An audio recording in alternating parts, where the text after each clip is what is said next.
بسم اللہ الرحمن الرحیم۔ عزیز طلباء طلبات، السلام علیکم۔ فار ایور ایجوکیشن کے پلیٹ فارم پر ایک نئے لیکچر کے ساتھ حاضر ہوں، اور آج کا ہمارا لیکچر جماعت دہم کے سبق نمبر 2 نظریہ پاکستان کا خلاصہ ہے، جس کے مصنف ڈاکٹر غلام مصطفیٰ خان ہیں۔ بیٹا جو میرے چینل پر نئے ہیں وہ میرے چینل کو سبسکرائب کر لیں، لائک کریں اور بیل آئیکن کو بھی دبا دیں تاکہ ہر نئی آنے والی ویڈیو کا فوری نوٹیفیکیشن آپ کو مل سکے۔ بیٹا کلاسے کا سوال بورڈ میں 5 نمبر کا آتا ہے۔ میں نے اس کلاسے کو انتہائی آسان اور عام فہم الفاظ میں بیان کیا ہے تاکہ آپ کو سمجھنے اور یاد کرنے میں آسانی رہے۔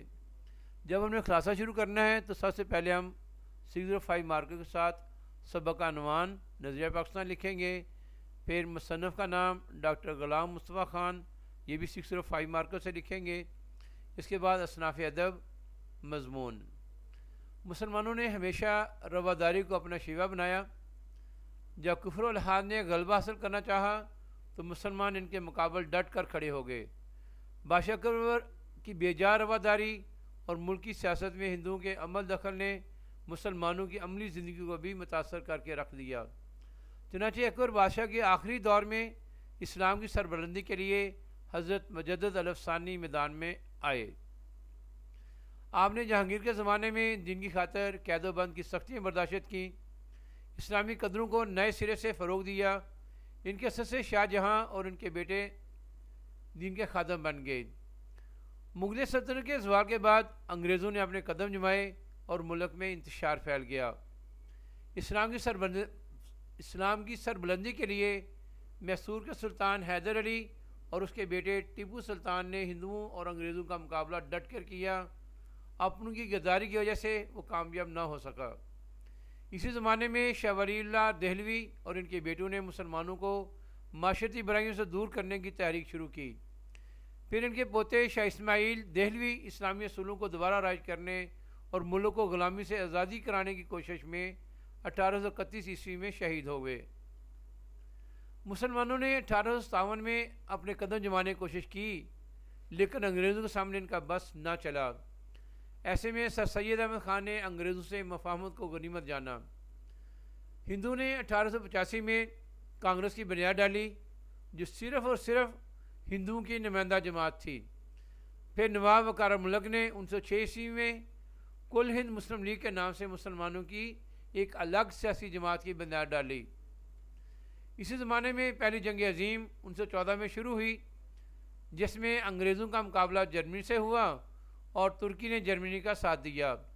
ہندوستان کے مسلمان چونکہ ترکی کے سلطان کو حجاز کی خدمت کرنے کی وجہ سے خلیفہ اسلام سمجھتے تھے، اس لیے انہوں نے ترکی کے لیے مالی اور طبی امداد بہم پہنچائی۔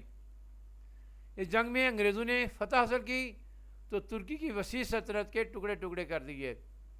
برصغیر کے مسلمانوں نے خلافت کے تحفظ کے لیے مولانا محمد علی جوہر اور ان کے بھائی مولانا شوکت علی جوہر کی رہنمائی میں تحریک خلافت شروع کی۔ اسی زمانے میں ہندوؤں نے مسلمانوں کو زبردستی ہندو بنانے کے لیے شودھی تحریک اور مسلمانوں کے خاتمے کے لیے سنگٹن کی تحریکیں شروع کی۔ 1928 عیسوی میں کانگریس نے نہرو رپورٹ پیش کی، جس کے جواب میں 1929 میں قائد اعظم محمد علی جناح نے 14 نکات پیش کیے۔ 1930 میں مسلم لیگ کے سالانہ اجلاس میں علامہ اقبال نے علیحدہ وطن کی تجویز پیش کی۔ 23 مارچ 1940 کو قائد اعظم نے لاہور کے اجلاس میں قرارداد پاکستان منظور کی۔ دنیا میں قومیت کی 2 بنیادیں ہیں، ایک وہ جو مغربی مفکرین نے قائم کی ہے، دوسری جو رسول اللہ صلی اللہ علیہ وآلہ وسلم کی قائم کی ہوئی ہے۔ اہل مغرب کی قومیت کی بنیادیں جغرافیائی حدود پر استوار ہیں، جبکہ مسلمانوں کی قومیت ایک نظریاتی قومیت ہے جو لا الہ الا اللہ پر قائم ہے۔ پاکستان کا قیام ہندوؤں کو بہت ناگوار گزرا۔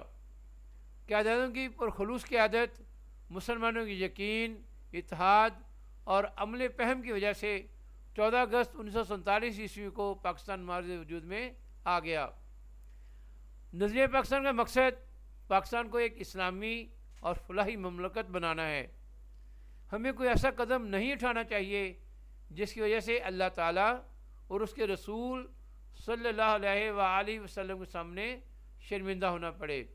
ہمیں اسلامی اصولوں کی روشنی میں پاکستان کو توانا، مستحکم، شاندار اور پرعظمت بنانے کے لیے بھرپور کوشش کرنا ہوگی انشاءاللہ۔